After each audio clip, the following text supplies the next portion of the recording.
What's up first years, Shaurya BMS में तुम्हारा स्वागत है।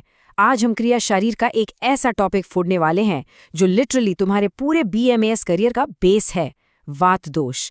तो चलो शुरू करते हैं। देखो, एक बात समझ लो, त्रिदोष में वात कोई साइड कैरेक्टर नहीं है। ये पूरी बॉडी की कहानी का मेन कैरेक्टर है, हीरो है। इसके बिना सच में पत्ता भी नहीं हिल सकता, कोई मूवमेंट, कोई एक्शन, नथिंग। इसको ऐसे समझो कि अपनी बॉडी एक बहुत बड़ी कंपनी है, ठीक है? तो वात उसका सीईओ है, बॉस। सारे बड़े फैसले यही लेता है, हर काम को किक स्टार्ट यही करता है। पित्त और कफ जो मैनेजर्स हैं, वो भी इसके इशारे के बिना कुछ नहीं कर सकते। The ultimate boss. तो चलो इसकी ओरिजिन स्टोरी में चलते हैं। वात वर्ड आया है संस्कृत के वा धातु से, जिसका सिंपल सा मतलब है टू मूव या गति। तो देखो, इसके नाम में ही इसकी पूरी कुंडली छिपी है। वयति एति वातः, मतलब जो खुद चलता है और दूसरों को भी चलाता है, वही वात है। It's all about movement. Okay, तो ये तो समझ आ गया कि वात सीईओ है, पर इसका नेचर कैसा है, इसका वाइब कैसा है, और बॉडी में इसका अड्डा कहाँ है? चलो इसका पूरा वाइब चेक करते हैं। ये हैं वात के कोर गुण। रुक्ष मतलब ड्राई, लघु यानी लाइट, शीत मतलब कोल्ड, खर मतलब रफ, सूक्ष्म यानी सटल, और चल मतलब मोबाइल या मूवेबल। यही क्वालिटीज डिसाइड करती हैं कि बॉडी पर इसका असर कैसा होगा। जब भी बॉडी में ड्राइनेस, लाइटनेस या बेचैनी सी महसूस हो, तो समझ जाना कि वात का सीन चल रहा है। तो वात रहता कहाँ है? वैसे तो ये पूरी बॉडी में घूमता है, लेकिन इसका मेन हेडक्वार्टर है पक्वाशय, अपनी लार्ज इंटेस्टाइन। और इसीलिए यही वजह है कि वात की मैक्सिमम प्रॉब्लम्स के लिए बस्ती यानी मेडिकेटेड एनेमा बेस्ट ट्रीटमेंट माना जाता है।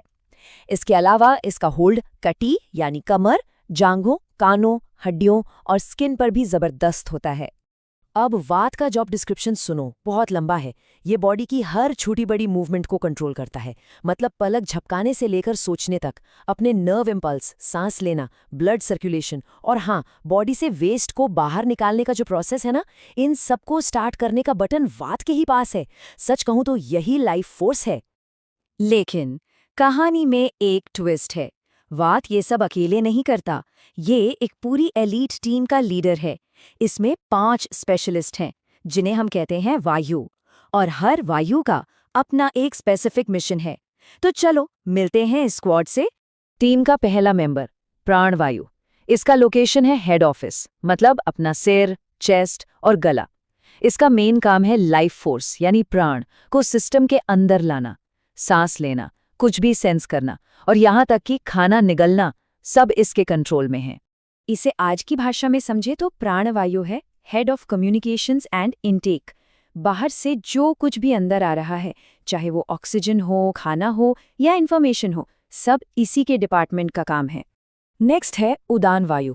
ये प्राणवायु से एकदम ऑपोजिट काम करता है। इसकी डायरेक्शन ऊपर की तरफ होती है। ये बॉडी से चीजों को बाहर निकालने और एक्सप्रेस करने का काम करता है। बोलना, एफर्ट लगाना, हमारी एनर्जी, स्ट्रेंथ और मेमोरी, सब कुछ इसी के हवाले है। तो उदान वायु हुआ head of PR and expression. आपकी आवाज, आपकी एनर्जी, आपका जोश, जो कुछ भी आप दुनिया के सामने एक्सप्रेस करते हो ना, उसके पीछे इसी का हाथ है। अब बारी है समान वायु की। ये डाइजेस्टिव सिस्टम के बिल्कुल सेंट्रल में अग्नि के पास काम करता है। इसका काम है खाने को पचाना, न्यूट्रिएंट्स को अलग करना और फिर उन्हें बॉडी में भेजना। ये एक तरह से सेंट्रल प्रोसेसर है जो सब कुछ सॉर्ट करता है। और ये देखो, ये कितना माइंड ब्लोइंग है। हमारे आचार्यों ने हजारों साल पहले जो बताया था, वो आज की मॉडर्न साइंस से कितना मैच करता है। समान वायु का फंक्शन बिल्कुल वैसा ही है जैसा आज हम एंटेरिक नर्वस सिस्टम या सेकंड ब्रेन को समझते हैं। ये कनेक्शन सच में कमाल का है।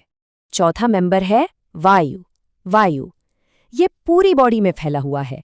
इसका मेन काम है सर्कुलेशन, न्यूट्रिएंट्स और एनर्जी को बॉडी के हर एक सेल तक पहुंचाना इसी की जिम्मेदारी है। चलना, दौड़ना, हाथ पैर हिलाना, पलक झपकाना, हर मूवमेंट इसी के दम पर है।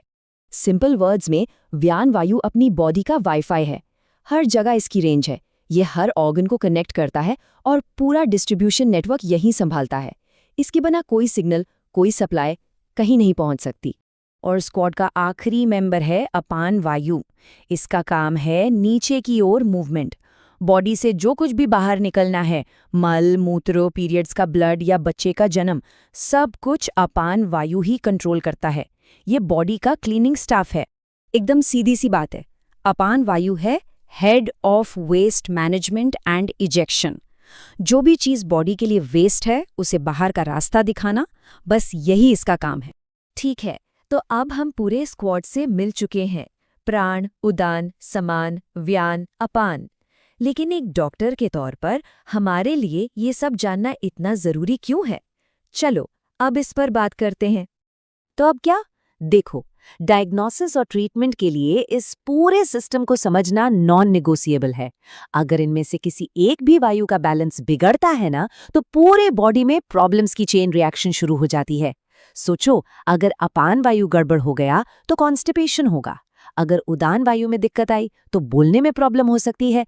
सब कुछ इंटरकनेक्टेड है। और अब आपके लिए एक सवाल।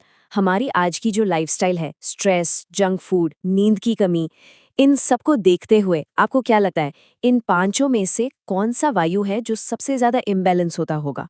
वो कौन सा वायु है जो आज की मॉडर्न बीमारियों की जड़ में है? इस पर सोचना जरूर। तो आज के लिए बस इतना ही। उम्मीद है वात दोष का ये पूरा ब्रेकडाउन आपको अच्छे से समझ आया होगा। क्रिया शरीर के ऐसे ही और डीप डाइव्स के लिए हमारे साथ बने रहें। लाइक, शेयर और सब्सक्राइब करना मत भूलना। मिलते हैं अगली बार।